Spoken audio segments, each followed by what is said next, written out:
அந்த குரல் கேட்டவுடன் மழை ஓய்ந்து விடுகிறது. மழை ஓய்ந்ததும் அந்த படப்பிடிப்பை பார்த்த அந்த இளைஞன் ஆச்சரியப்படுகிறான். ஒரு குரல் கேட்டது கட் என்று, உடனே மழை ஓய்ந்து விட்டது.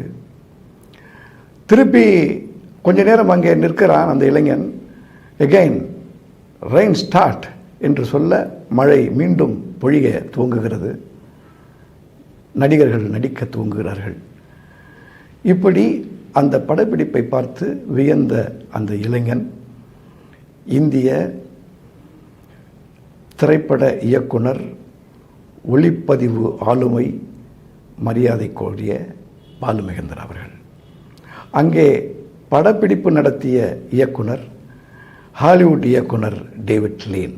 அந்த படம் the bridge on the river குவாய்.